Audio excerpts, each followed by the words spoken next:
أشهد أن لا إله إلا الله وحده لا شريك له وأشهد أن محمدا عبده ورسوله أما بعد فأعوذ بالله من الشيطان الرجيم بسم الله الرحمن الرحيم الحمد لله رب العالمين الرحمن الرحيم مالك يوم الدين إياك نعبد وإياك نستعين اهدنا الصراط المستقيم صراط الذين أنعمت عليهم غير المغضوب عليهم ولا الضالين. لقد تناولت في الخطب هذه الأيام ذكر الحروب المختلفة في عهد سيدنا عمر رضي الله عنه، ومنها معركة جندي سابور. وتفصيل ذلك أنه لما فرغ أبو صبرة بن أبي رهم من فتح بلاد السوس خرج في جنده حتى نزل على جندي سابور، وهي مدينة من خوزستان، وأقاموا عليها يغادرونهم ويراوحونهم القتال،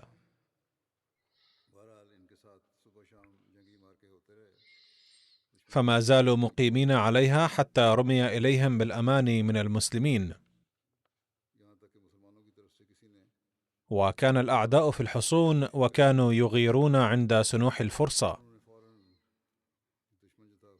فلما عرض عليهم أحد المسلمين ولم يكن من القادة، وإذ أبوابها تفتح ثم خرج السرح وفتحت الأسواق وانبث أهلها، فأرسل المسلمون أن ما لكم؟ قالوا رميتم لنا بالأمان فقبلناه، وأقررنا لكم بالجزية على أن تمنعونا. فقالوا ما فعلنا؟ فقالوا ما كذبنا. فتساءل المسلمون فيما بينهم، فإذا عبد يدعى مكنفا هو الذي كتب لهم. فلما استرشد المسلمون في ذلك سيدنا عمر رضي الله عنه قال: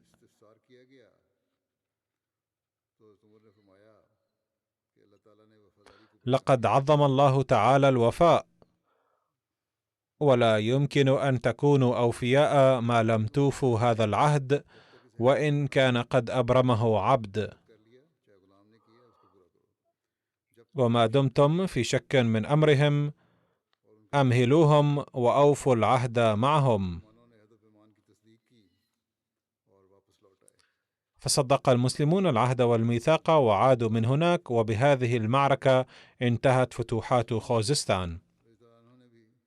ولقد ذكر سيدنا المصلح الموعود رضي الله عنه أيضا حدثا من هذا القبيل، وقال: في عهد عمر رضي الله عنه كان عبد حبشي قد أبرم عهدا مع قوم أنهم سيعطون كذا من التسهيلات، ولما وصل إليهم الجيش الإسلامي قالوا قد أبرم معنا العهد، وقائد الجيش الإسلامي اعتذر عن قبول ذلك. فلما رفع الأمر إلى سيدنا عمر رضي الله عنه قال: يجب ألا يكذب قول مسلم وإن كان عبدا. فقد بين المصلح الموعود رضي الله عنه تفصيل الواقعة نفسها بكلماته، فقال: ذات مرة حوصر جيش العدو في زمن عمر رضي الله عنه، ورأوا أنه لا منجا لهم، لأن القائد المسلم كان موشكا على فتح قلعتهم بالقوة،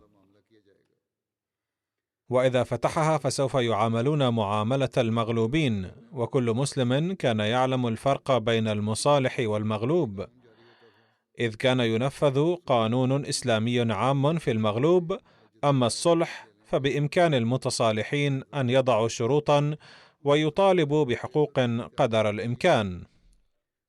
لذا فكروا أن اختاروا طريقا يتم به الصلح بشروط سهلة. فذات يوم كان مسلم حبشي يجلب الماء، فذهبوا إليه وقالوا: يا صاحبنا، أليس الصلح أفضل من القتال؟ قال: بلى. وكان الحبشي غير مثقف، فقالوا له: لما لا نعقد الصلح على أن نعيش في بلدنا بحرية دون أن يمسنا أحد بضرر، وأن تبقى أموالنا عندنا وتبقى أموالكم عندكم؟ قال: حسنا. ففتحوا أبواب القلعة، وعندما جاءهم جيش المسلمين قالوا: لقد عقدت المعاهدة بينكم وبيننا. قالوا: متى عقدت المعاهدة وأي مسؤول عقدها؟ قالوا: لا نعلم من هو المسؤول بينكم، غير أنه جاء إلى هنا شخص يجلب ماء، وجرى بيننا حديث كذا وكذا. قال المسلمون فيما بينهم: انظروا، قد خرج عبد فاسألوه. فلما سئل قال: صحيح أنه دار بيني وبينهم هذا الكلام. قال المسلمون: هو عبد ولا يحق له أن يأخذ القرار. قال الخصم بدهاء: نحن لا ندري هل هو المسؤول بينكم أم لا، نحن أجانب فظننا أنه هو المسؤول. فقال قائد مسلم: لا أستطيع أن أقبل هذه المعاهدة، ولكن سأكتب إلى عمر رضي الله عنه. عندما وصلت الرسالة إلى عمر أملى في الجواب: أعلنوا أنه لا يحق لأحد أن يعقد معاهدة مع قوم إلا القائد الأعلى، أما الآن فلا يسعني أن أكذب مسلما بعد أن وعد، لذا عليك أن تقبل معاهدة عقدها العبد الحبشي، ولكن أعلن للمستقبل أنه لا يجوز لأحد أن يعقد المعاهدة مع قوم إلا القائد الأعلى. ما هي الدوافع التي ساق سيدنا عمر رضي الله عنه إلى فتح إيران؟ فقد ورد عن ذلك أن كان لعمر رضي الله عنه أمنية قلبية في أن تنتهي الحرب الدامية عند معارك العراق والأهواز، فذلك خير، لأن الحروب لا فائدة منها، فالعدو يهاجم، وحين نقضي عليه مرة ونكسر قوته عندها ينبغي أن تنتهي المعارك. كان قد أبدى هذه الأمنية مرارا وتكرارا في أن يكون بين المسلمين والفرس ما يمنعهم من الذهاب إلى قتال بعضهم البعض، لكن الأعمال القتالية المتتالية للحكومة الإيرانية لم تدع هذه الأمنية تتحقق. وفي العام 17 الهجري جاء إلى سيدنا عمر رضي الله عنه وفد من قادة الجيش الإسلامي من جبهة القتال، فسألهم سيدنا عمر رضي الله عنه عن سبب التمرد المتكرر في المناطق المفتوحة، وأبدى شكا في احتمال تسبب المسلمين في المناطق المفتوحة في مضايقة السكان، ولذا ينقضون العهد، لكنهم نفوا هذا الشك قائلين: إن المسلمين حسب علمنا يتصرفون بكل وفاء ويحسنون النظام. فقال لهم: ما سبب هذا الفساد إذن؟ فلم يقدم بقية أفراد الوفد جوابا مقنعا على ذلك، لكن الأحنف بن قيس قال له: يا أمير المؤمنين، أنا أطلعك على حقيقة الأمر. الواقع أنك قد نهيت الجيش الإسلامي عن التقدم، وأمرتنا بأن نبقى في المنطقة المفتوحة نفسها، لكن ملك الفرس ما زال حيا، كما أن الفرس سيستمرون في القتال معنا ما دام حيا، إذ من المستحيل أن تكون حكومتان في بلد واحد، فمن المحتم أن تطرد إحداهما الأخرى، فإما يبقى الفرس أو نحن. وقال أيضا: أنت تعرف يا أمير المؤمنين أننا لم نبادر بالهجوم على أي بلد كما أمرتنا، بل قد فتحناه بعد أن هاجمنا العدو أولا، فكنا مضطرين للدفاع إثر هجوم العدو وفتحنا البلاد. من هنا تبين بجلاء للمسلمين الذين يبررون حروب المسلمين دون ما سبب، وفيه الرد على المعترضين على الإسلام أيضا، أن المسلمين لم يقاتلوا لنيل الأراضي وفتح البلاد، بل قد هوجموا فقاتلوا لإرساء دعائم السلام، وحصلت لهم الفتوحات. باختصار، قال هذه الجيوش تأتي من قبل الملك الإيراني،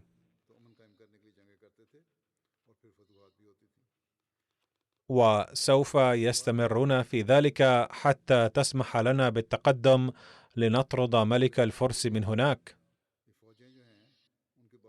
وفي هذه الحالة من الممكن أن ينقطع أمل أهل فارس في الفتح من جديد، فهذا أيضا كان أحد الأسباب. على كل حال، اعتبر سيدنا عمر رضي الله عنه هذا الرأي صائبا، وفهم أنه لا بد الآن من التقدم إلى إيران، فهو إجباري، إذ لن يستتب الأمن دون ذلك، وستظل دماء المسلمين تراق وتستمر الحروب. إلا أن سيدنا عمر رضي الله عنه نفذ هذا الرأي عمليا بعد سنتين من ذلك تقريبا، أي بعد فتح نهاوند في العام 21 الهجري، حيث كان الفرس قد جاءوا بقوة هائلة لمقاومة المسلمين، واندلعت حرب ضروس في نهاوند. وكان فتح نهاوند يسمى فتح الفتوح. 3 معارك من الحروب بين المسلمين والفرس في العراق وإيران تعد حاسمة، أي معركة القادسية، ومعركة جلولة، ومعركة نهاوند.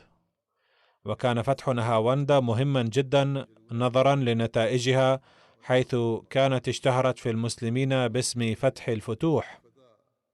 وكانت معركة نهاوند محاولة من أهل الفرس للهجوم الأخير بعد تلقي هزيمة نكراء في معركتين سابقتين.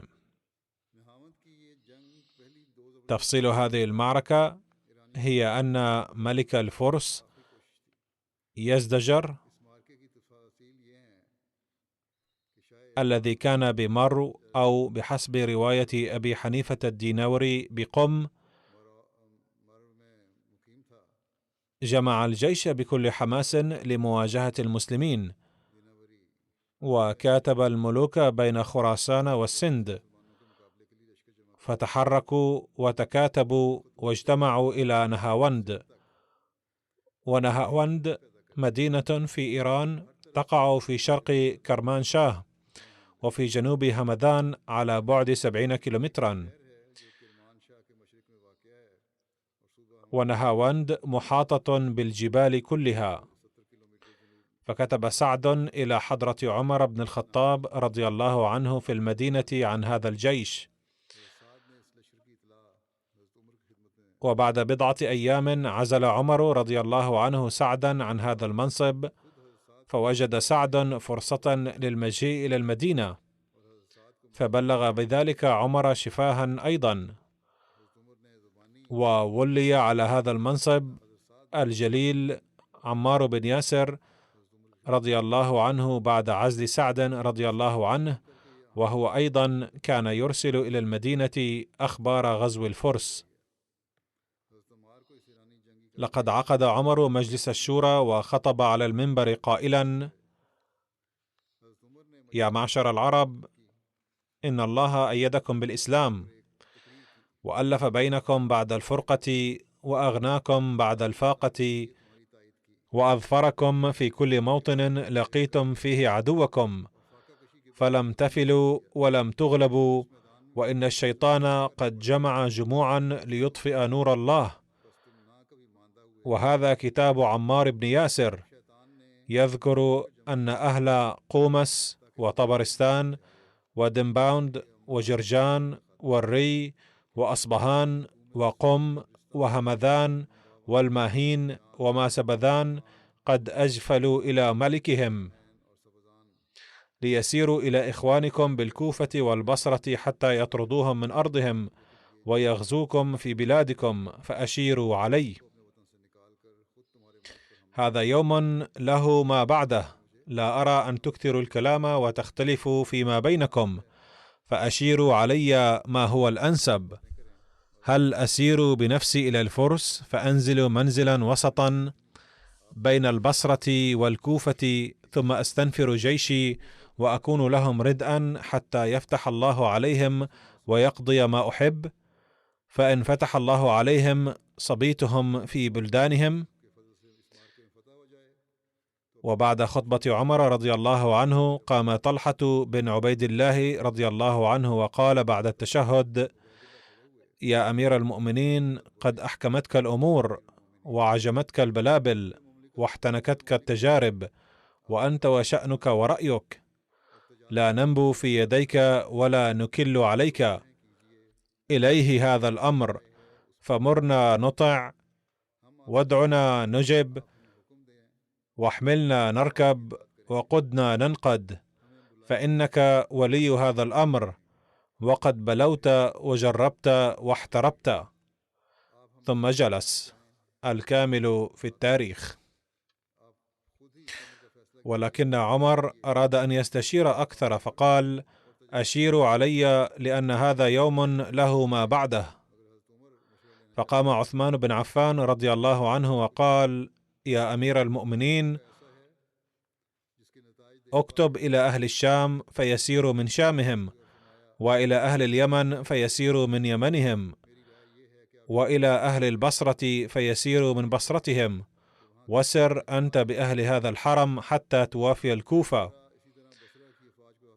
وقد وافاك المسلمون من أقطار أرضهم وآفاق بلادهم، فإنك إذا فعلت ذلك قل عندك ما قد تكاثر من عدد القوم.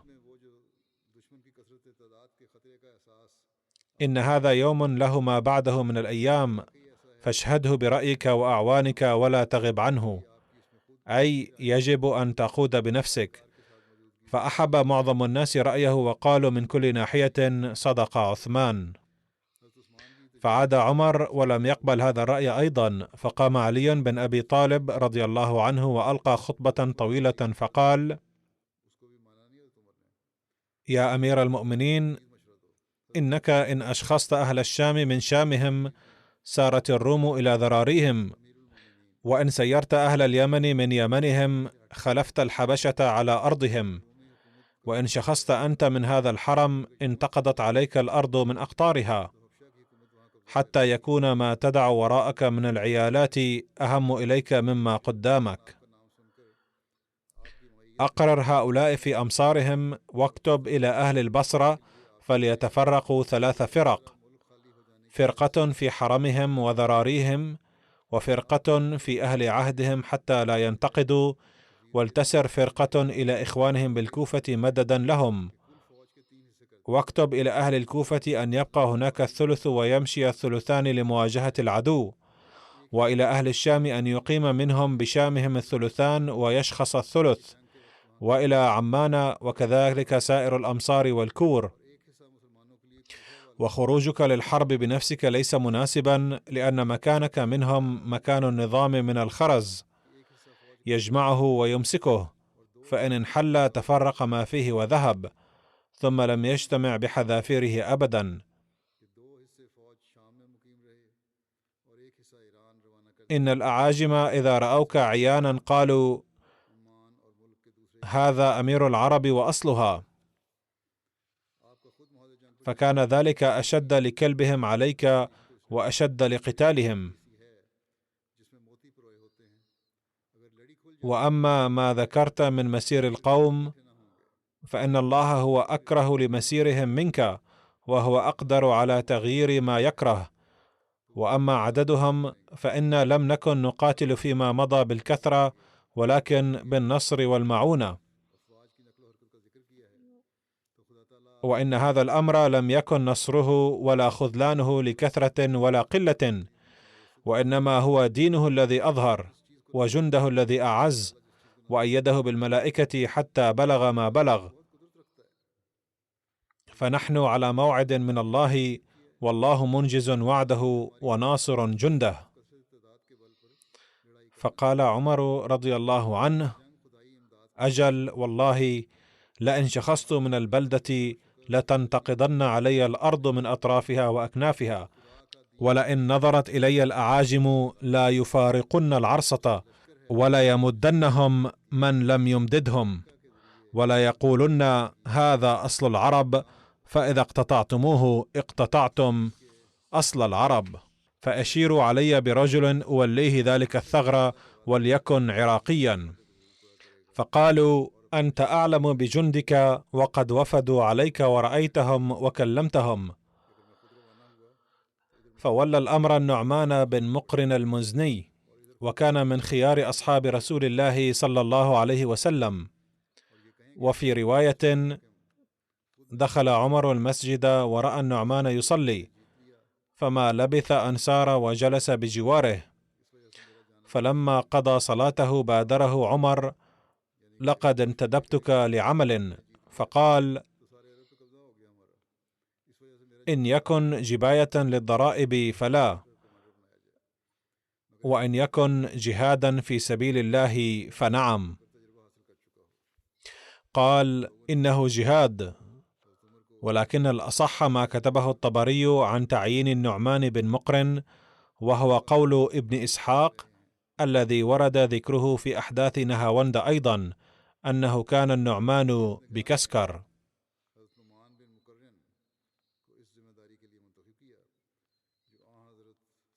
فكتب إلى عمر رضي الله عنه يخبره أن سعد بن أبي وقاص استعمله على جباية الخراج، وقد أحببت الجهاد ورغبت فيه.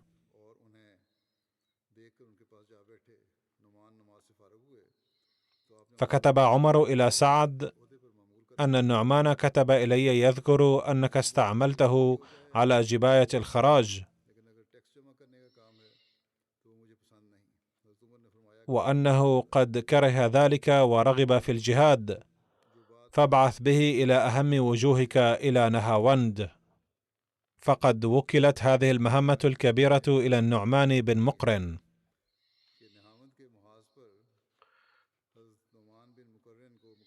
فكتب عمر: لعله كان حين ذاك في الكوفة لا في المدينة، وإن رسالته أيضا تدل على أنه لم يكن في المدينة بل كان في الكوفة. فقد جاء في الرسالة إلى النعمان بن مقرن: بسم الله الرحمن الرحيم، من عبد الله عمر أمير المؤمنين إلى النعمان بن مقرن: سلام عليك، فإني أحمد إليك الله الذي لا إله إلا هو. أما بعد، فإنه قد بلغني أن جموعا من الأعاجم كثيرة قد جمعوا لكم بمدينة نهاوند،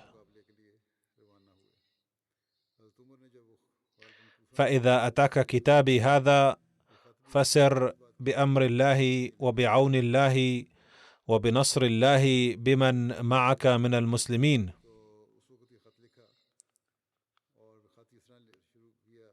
ولا توطئهم وعرا فتؤذيهم، ولا تمنعهم حقهم فتكفرهم، ولا تدخلنهم غيضة، فإن رجلا من المسلمين أحب إلي من 100,000 دينار، والسلام عليك.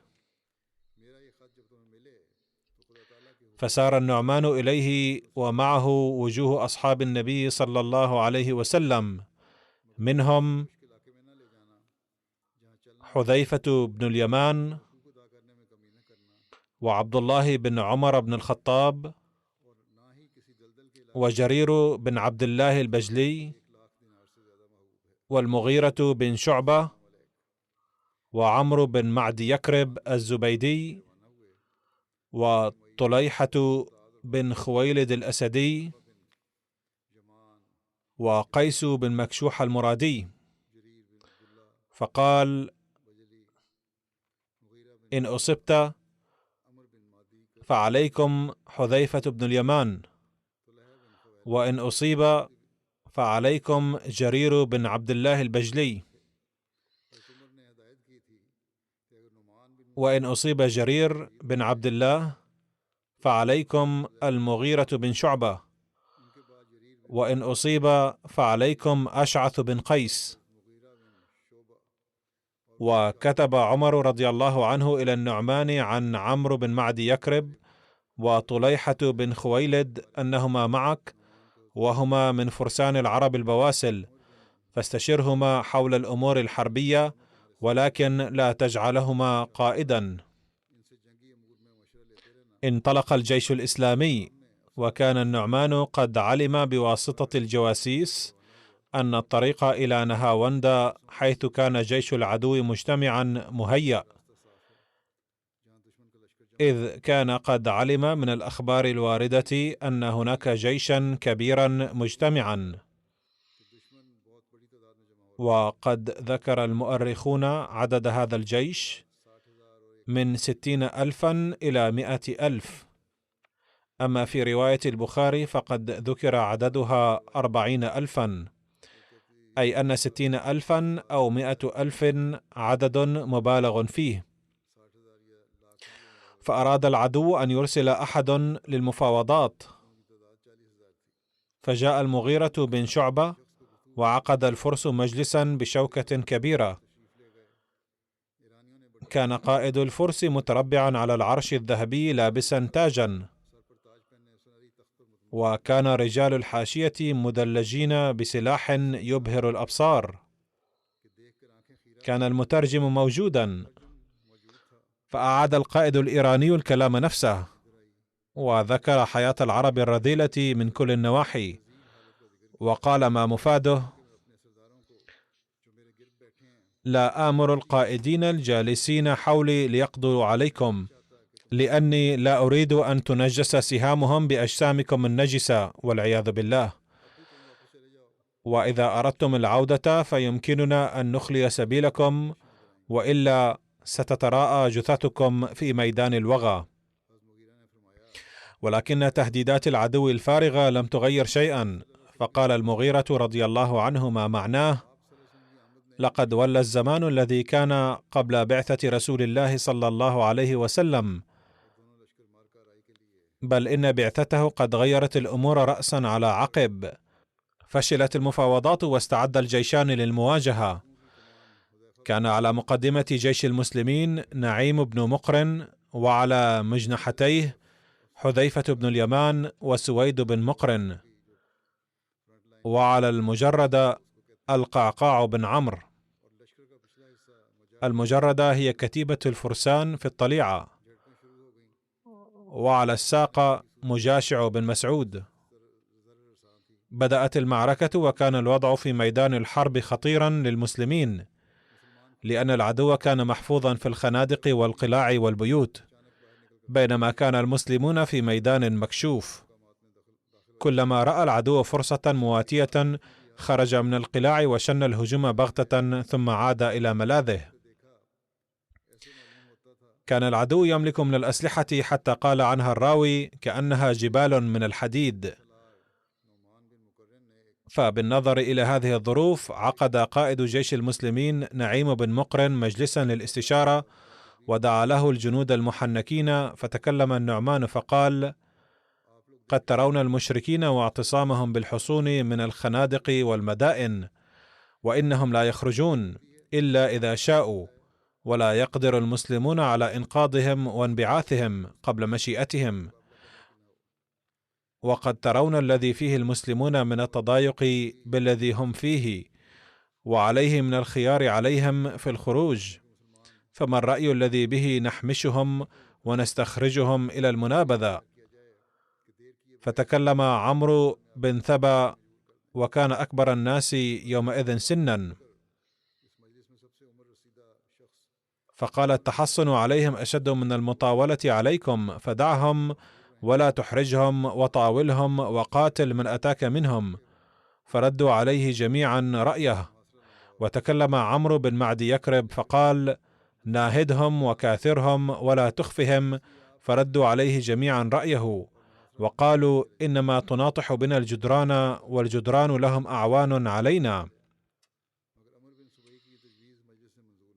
وتكلم طليحة فقال: قد قالا ولم يصيبا ما أرادوا، وأما أنا فأرى أن نبعث خيلا مؤدية فيحدق بهم، ثم يرموهم لينشبوا القتال ويحمشوهم، فإذا استحمشوا واختلطوا بهم وأرادوا الخروج أرزوا إلينا استطرادا، فإنا لم نستطرد لهم في طول ما قاتلناهم.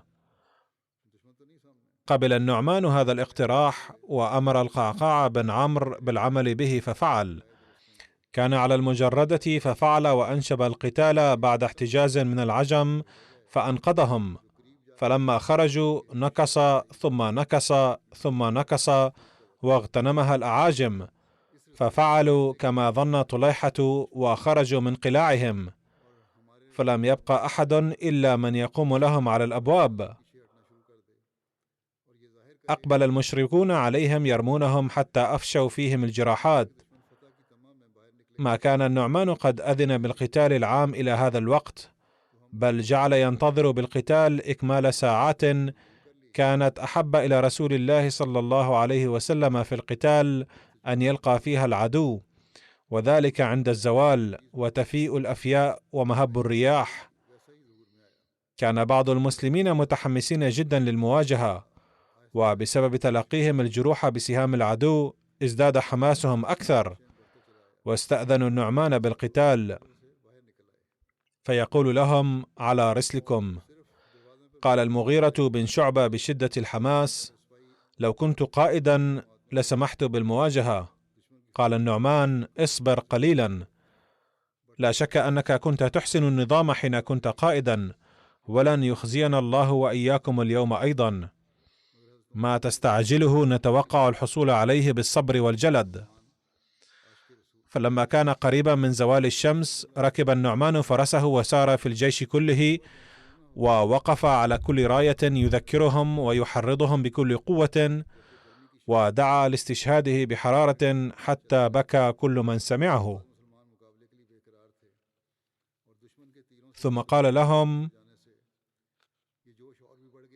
إني مكبر 3 ومحرك الراية، فإذا كبرت الأولى فليستعد كل إنسان، وإذا كبرت الثانية فليكن جاهزا بسلاحه للانقضاض على العدو، إذا كبرت الثالثة فإني حامل على صفوف الأعداء، فاحملوا معي على من أمامكم من العدو.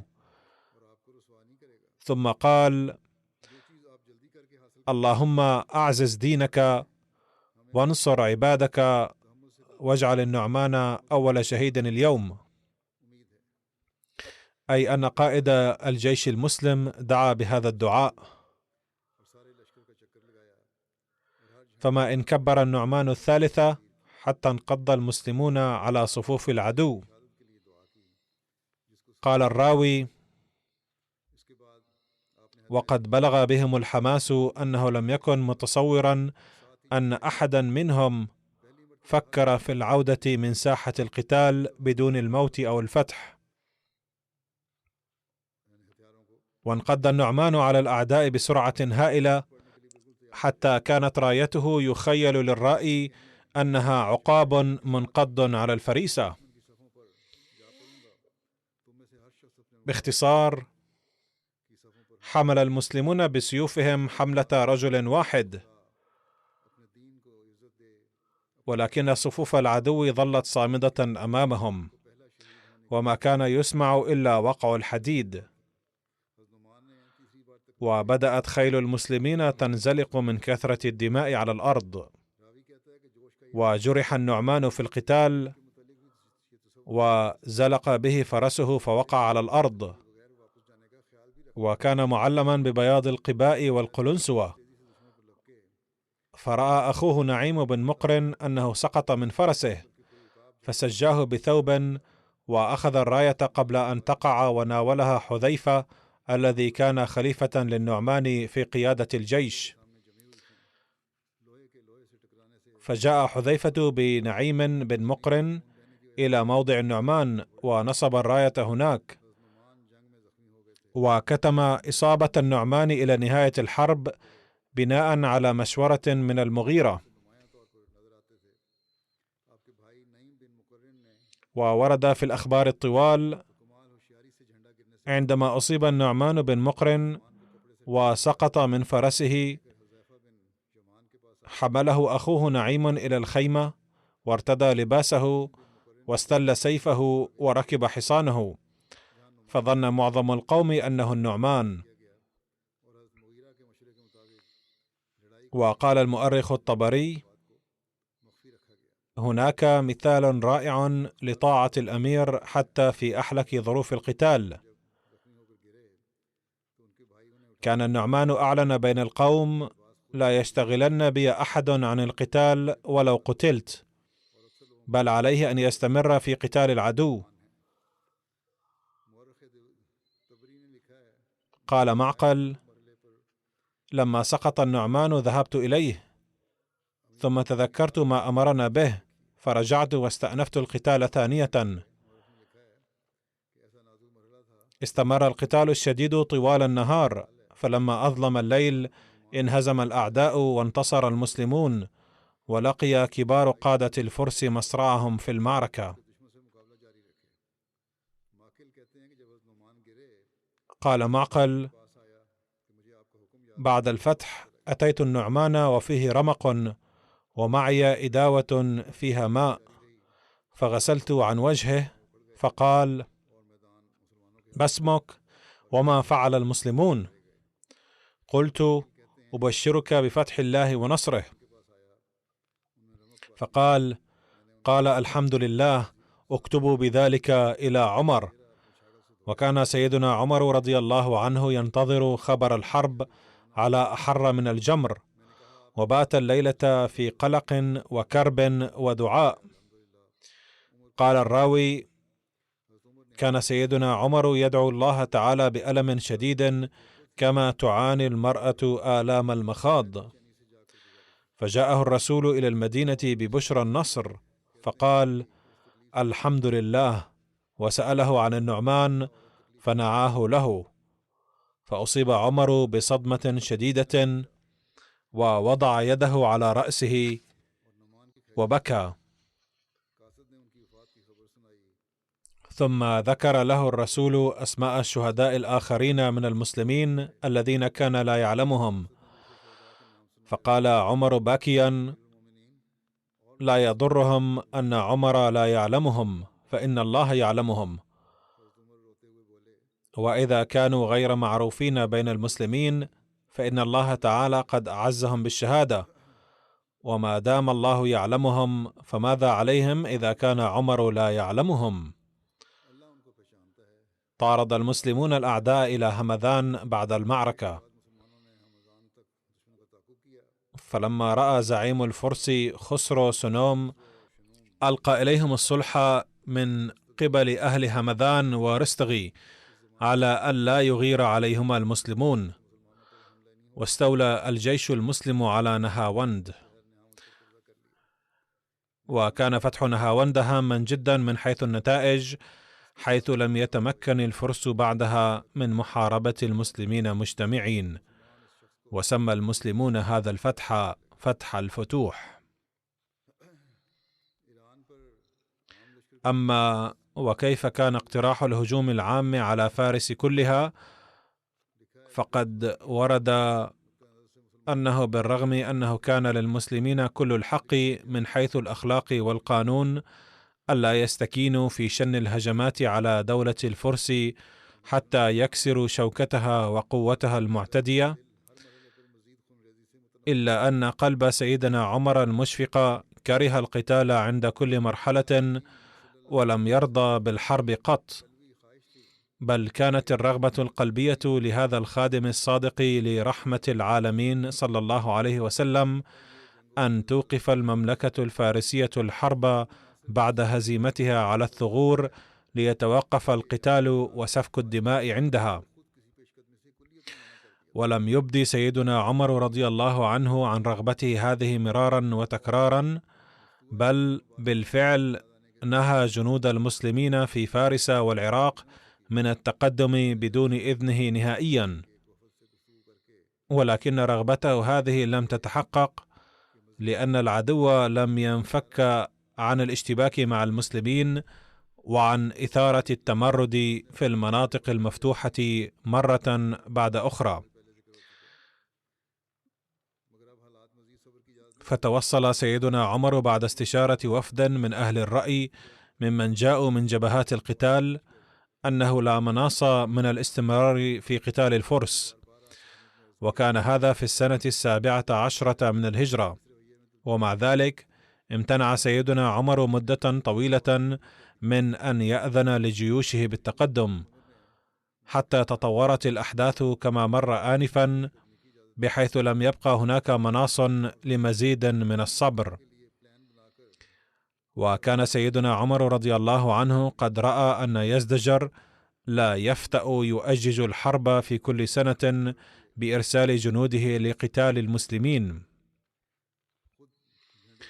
فقال المسلمون لسيدنا عمر مرة بعد أخرى أن ملك الفرس لن يرتدع عن شروره ما دام في مملكته، كما كانت معركة نهاوند قد أكدت صحة هذا الرأي.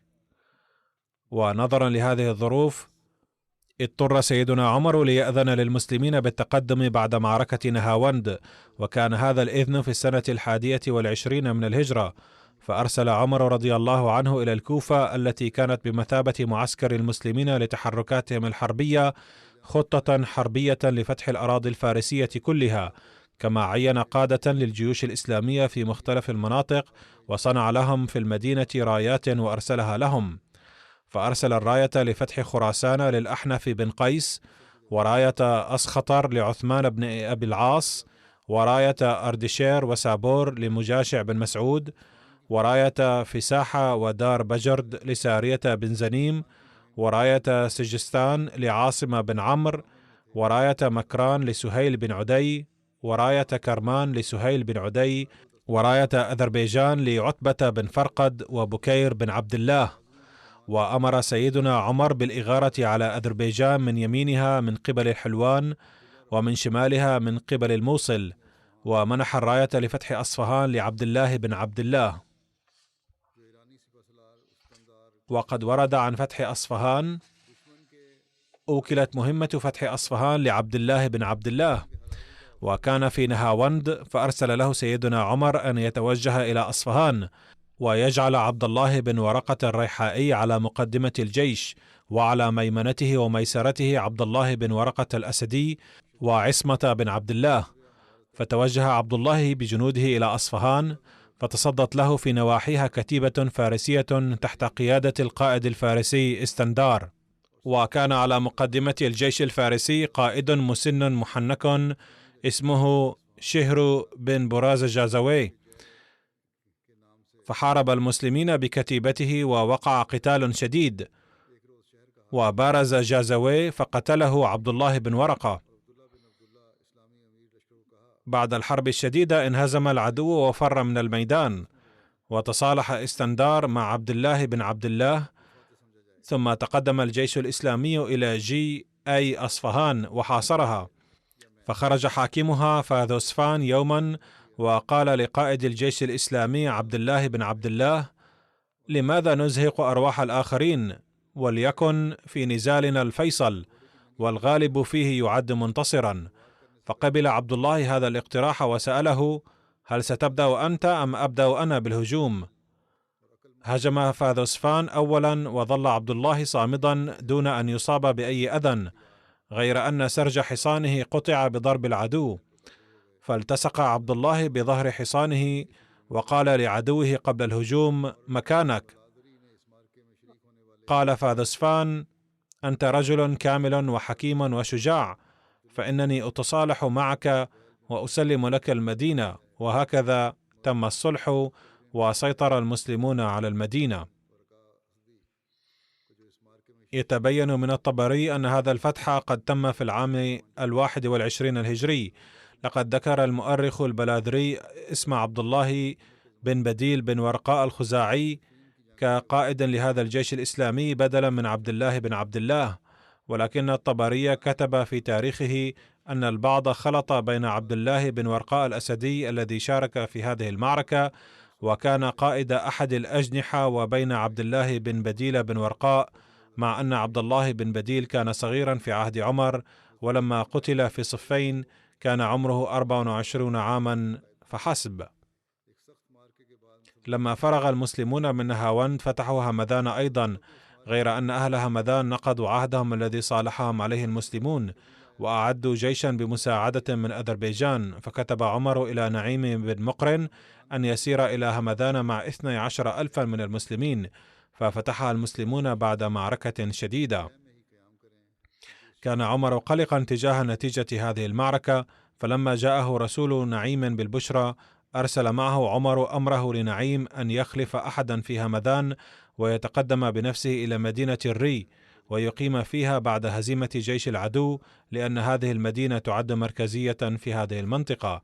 على أي حال يستمر ذكر هذه المعارك والفتوحات التي حصلت في عهد عمر رضي الله عنه، وسأتناولها لاحقا أيضا. أما الآن فأذكر بعض المرحومين وسأصلي صلاة الغائب عليهم بعد صلاة الجمعة. أولهم السيد محمد ديانتو من إندونيسيا الذي وافته المنية في 15 يوليو الفائد عن عمر يناهز 46 عاما. إنا لله وإنا إليه راجعون.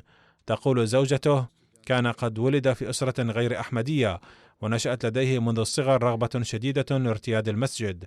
كان مختلفا عن بقية أقرانه، إذ كان يحب البقاء في المسجد لمدة طويلة ويتعلم الإسلام ويذكر الله تعالى، وكان يقول بأن هذه الرغبة في الحقيقة كانت نعمة من الله تعالى لنيل قربه. كان قد تعرف على الأحمدية عن طريق صديق أحمدي له من القرية كان يدرس معه في الثانوية، فبايع في فرع الجماعة شليدو وشيرغون، فلما علم والده عن بيعته استشاط غضبا فطرده من البيت، لأنه كان يظن أن ابنه قد ضل، فلم يكن يفتح له باب بيته، وبالتالي كان يضطر للنوم خارج البيت. ظل الحال على هذا المنوال لفترة، ثم عفى عنه والده وسمح له بالدخول في البيت. وفي عام 1997 أشار عليه بعض المسؤولين في الجماعة المحلية أن يدرس في الجامعة، لأنه كان يتأهل أن يكون داعية، لأنه كان يشغف بالتبليغ منذ شبابه. على أي حال سجل في الجامعة الأحمدية وتخرج داعية في عام 2002، وعين مبشرا للمرة الأولى في فرع الجماعة بونتو. ولما كان مشغوفا بالتبليغ فكان يقصد القرى مع بعض الدعاة، وبفضل الله تعالى وفق لمئات البيعات في إحدى القرى.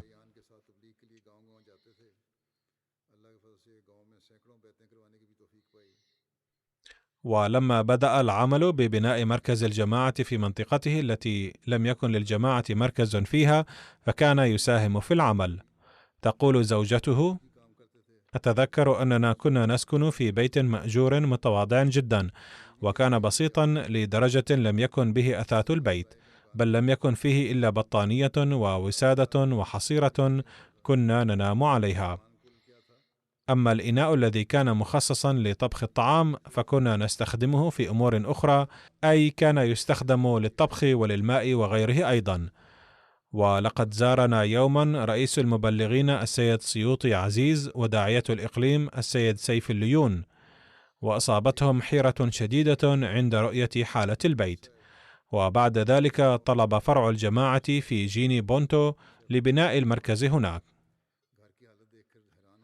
وبالفعل تم إنشاء المركز، وبعد ذلك بني هناك مسجد أيضا، وكانوا قبل ذلك يصلون في مسجد واحد مشترك بينهم وبين المسلمين غير الأحمديين. ثم بدأت المعارضة ومنعوا من الصلاة هناك، فأخذ الأحمديون يصلون في أحد البيوت. ثم كانت هناك عراقيل كثيرة في إنشاء المسجد لما أرادوا ذلك، حيث رفض البناؤون العمل، وهدد مختار القرية بأنه لن يسمح بذلك. رغم كل هذه العراقيل لم يترك المرحوم الأمر، بل ظل يسعى لإنشاء المسجد بعزيمة قوية، لدرجة إن غاب العمال أحيانا فكان يأتي بالخدام والأطفال وينجز الأعمال بالعمل التطوعي. وكان الأطفال غير الأحمديين الذين كان على علاقة جيدة معهم أيضا يشاركون في العمل التطوعي، وهكذا في نهاية المطاف تم إنشاء المسجد هناك. تقول زوجته: لما عين داعية في جاكرتا وجد هناك أيضا معارضة شديدة للجماعة، ولكن لما اجتاحت الفيضانات المنطقة بدأ المعارضون غير الأحمديين أيضا يلجؤون إلى مسجدنا. لقد استمرت الفيضانات لسنتين تقريبا، وظل هؤلاء الناس يأوون إلى مسجدنا، أي كانوا يعارضون الجماعة من ناحية، ومن ناحية أخرى عند الحاجة يلجؤون إلى مسجد الجماعة، وهكذا خفت المعارضة نوعا ما. ومن أهم الإنجازات التي قام بها المرحوم هو أنه رتب نشر دعوة الجماعة في إندونيسيا بالراديو والإنترنت، ونشر ترجمة مباشرة لخطبة الجمعة لخليفة الوقت، وذلك قبل بدء الترجمة المباشرة للخطبة على اليوتيوب. على أي حال، لقد قضى حياته مجتهدا كمبلغ مثالي. لقد ترك خلفه زوجته و5 أولاد. غفر له الله تعالى ورحمه ورفع درجاته، ووفق أولاده لمواصلة حسناته التي كان يقوم بها. الجنازة الثانية هي لصاحب زادة فرحان لطيف من شيكاغو، أمريكا، الذي توفي في الفترة الأخيرة. إنا لله وإنا إليه راجعون. كان المرحوم ابن حفيد صاحب زادة عبد اللطيف الشهيد. كان المرحوم عضوا نشيطا في فرع الجماعة بشيكاغو. كان مستعدا للمساعدة والخدمة في كل حين وآن. كان دائم الابتسامة على ثغره، ومن خصاله المميزة أنه كان يسبق الناس في إلقاء السلام عليهم. إذا كان هناك أي عمل في المسجد صغيرا كان أم كبيرا فكان يلبي الدعوة إليه ويكون في الطليعة للخدمة. كان يخدم في جماعة شيكاغو بصفته محاسبا، وكان يؤدي واجبه بكل جدارة. كان منضما إلى نظام الوصية. ترك خلفه 3 أولاد صغار والوالدين العجوزين. كان قد توفي عن عمر يناهز 45 عاما. غفر له الله ورحمه وجعل أولاده مرتبطين بالجماعة. الجنازة التالية هي لسيد ملك مبشر أحمد من لاهور، الذي توفي في 21 نوفمبر، وقد مضت فترة طويلة على وفاته ولم أصلي عليه صلاة الغائب، والآن كتب ابنه وطلب ذلك. كان المرحوم ابن الصحابي للمسيح الموعود عليه السلام، ومفسر القرآن مولانا غلام فريد رضي الله عنه.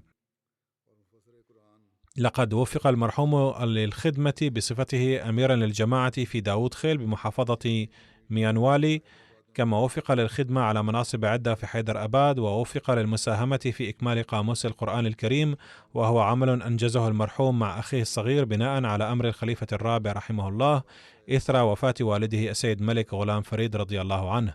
غفر له الله تعالى ورحمه، وكما قلت سأصلي عليهم جميعا صلاة الغائب بعد صلاة الجمعة.